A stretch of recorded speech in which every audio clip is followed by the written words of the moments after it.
Hi guys! Welcome back to my YouTube channel, kay Noliboy and Family Vlog. So guys, andito na lang po tayo para mag-share at magluto ng ating bagong recipe.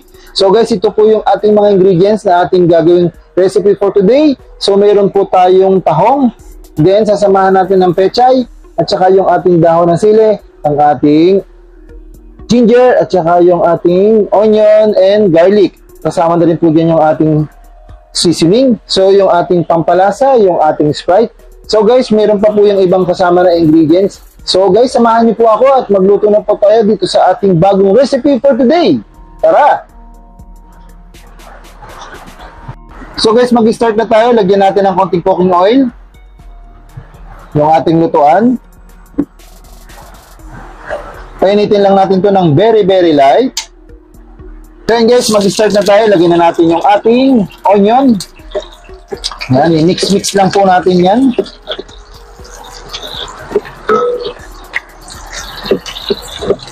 Grabe, ang bango talaga ng onion kapag siya yung inuna mo. So next natin ilalagay dyan yung ating garlic. Yan, lagay na natin.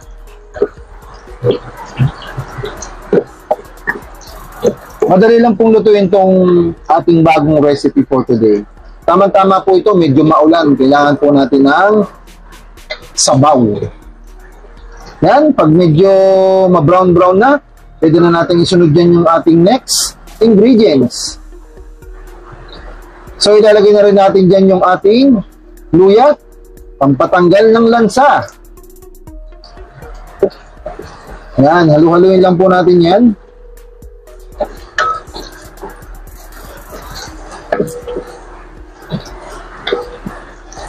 So yan guys, next na natin ilalagay yung ating tahong.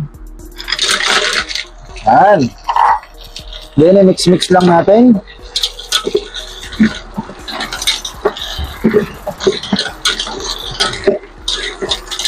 Isa po ito sa mga madaling lutuin at napaka basic lang po nito.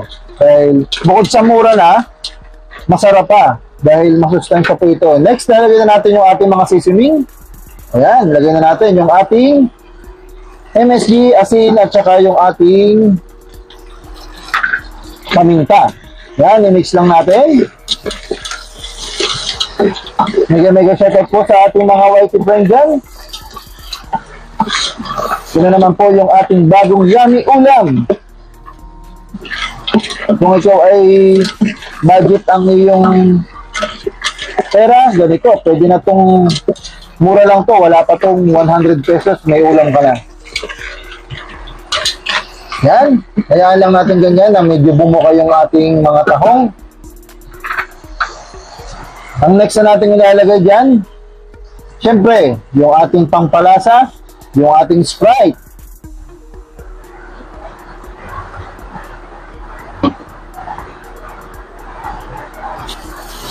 Yan guys, imimix lang natin.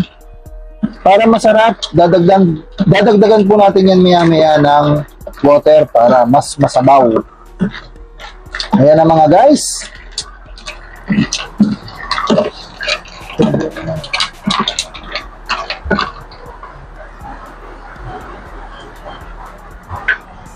Yan, pakuluin lang natin to.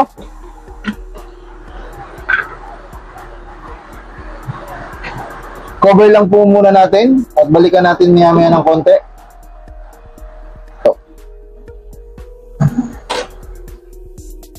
Yan guys, kumukulo na po siya.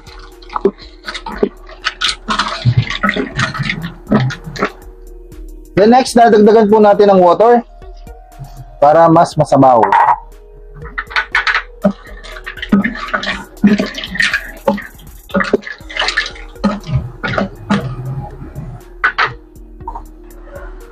So yun guys, talagay na po natin dyan yung ating napakasarap na pechay.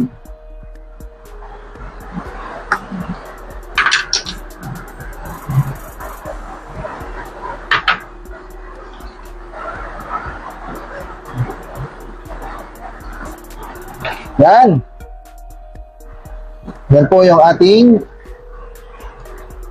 napakasarap na sabaw. Ang ating bagong recipe for today. Ang ating ginisang tahong. Cover lang natin. Yan guys, ito na po yung ating pechay. Ang huli na lang po natin ilalagay dyan yung ating dahon ng sili. So ilalagay na rin po natin yung dyan yung ating dahon ng sili para waiting na lang tayo at ating isa-serve na yan. Lagyan na po natin yung ating dahon ng sili, yung ating isa sa pampasarap na ingredients. Yan, konting segundo na lang at minuto. Pwede na po natin itong serve. Yung ating bagong ulam for today.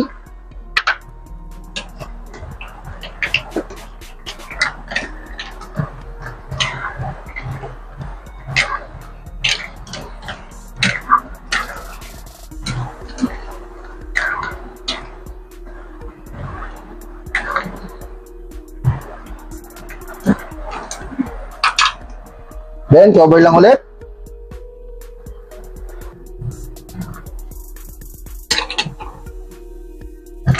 Yan na guys, done na po tayo sa ating bagong ulam for today. Ang ating ginisang tahong. So guys, tikiman na!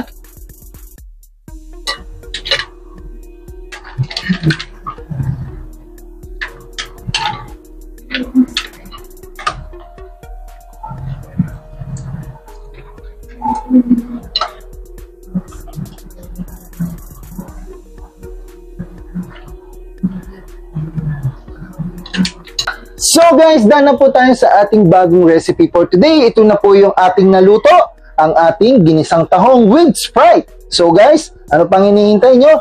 Tikiman time na! So guys, titikman na po natin yung ating nilutong napakasarap na sabaw. So ito po yung ating rice. Then, ito po tayo ng isang tahong. Ayan mga guys, oh. Kung nakikita nyo. So, tanggalin lang natin yan. Ito tayo ng sabaw.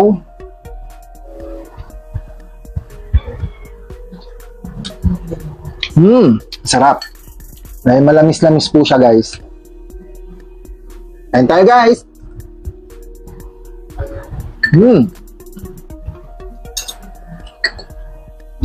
So and guys, done na po tayo sa ating bagong recipe for today, ang ating ginisang tahong with Sprite. Sana po nagustuhan niyo itong ating bagong video kay Noli Boy and Family Vlog. Kung hindi ka pa nakapag-subscribe, subscribe ka na. Maraming salamat po. Hanggang sa muli. Bye!